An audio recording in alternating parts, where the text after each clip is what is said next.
Bonjour à tous et bienvenue dans les 3 minutes chrono de l'UIC avec aujourd'hui la réponse à une question. Est-ce qu'il vaut mieux attendre que les taux baissent avant d'acheter? Et surtout, est-ce que les prix de l'immobilier vont baisser?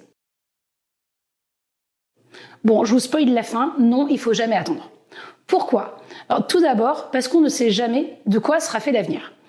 Finalement, qui aurait pu imaginer en janvier 2022, quand les taux étaient à 1%, qu'ils seraient à 5% en septembre 2023? Personne. Donc attendre n'est jamais forcément une bonne idée, puisque tout simplement, il est impossible aujourd'hui d'anticiper ce que seront les marchés, l'avenir, le coût des ressources et des matières premières. Donc effectivement, si on fait un crédit quand les taux sont très hauts, la bonne nouvelle, c'est que votre crédit, qui est à taux fixe, ne pourra être revu qu'à la baisse, en cas de renégociation ou en cas de rachat. Donc finalement, faire un crédit à 5%, c'est savoir qu'on aura une mensualité bloquée à 5% avec un taux qui est fixe, mais que l'on pourra toujours renégocier si les taux baissent, comme ça a été le cas à partir de 2017. Donc attendre n'est pas forcément une bonne idée. Quels sont les autres éléments?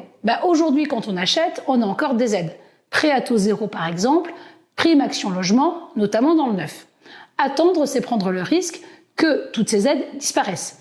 Le prêt à taux zéro dans les maisons individuelles va disparaître en fin d'année, par exemple. Ceux qui ont attendu une potentielle baisse des prix des terrains ou baisse des taux vont surtout perdre 120 000 euros de prêt à taux zéro. Pareil pour Action Logement, qui passe de 40 000 à 30 000 euros. C'est-à-dire que des familles qui avaient un projet de construction avec 160 000 euros de prêt aidé vont se retrouver avec moins de 30 000. Donc non, attendre n'est pas forcément une bonne idée. Les prix peuvent baisser effectivement, mais en revanche, il faut avoir conscience que ce qui crée la valeur, c'est la rareté. Plus quelque chose est rare, plus il a de la valeur. Or, avec toutes les lois successives, notamment sur la zéro artificialisation nette des sols, la ZAN, qui veut qu'on ne puisse plus étendre les villes. Il y a de moins en moins de lotissements et il n'y a plus de ZAC, de zones d'aménagement concertées, qui sont en train de se construire. Ce qui veut dire que le modèle de la maison individuelle avec jardin tend à disparaître.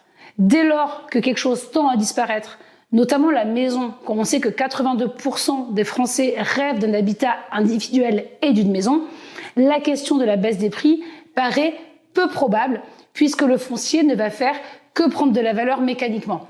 Plus les terrains rétrécissent, plus ils prennent de la valeur, moins il y a de maisons, plus elles prennent de la valeur, et en général, plus on attend, plus on va se retrouver face à l'incertitude.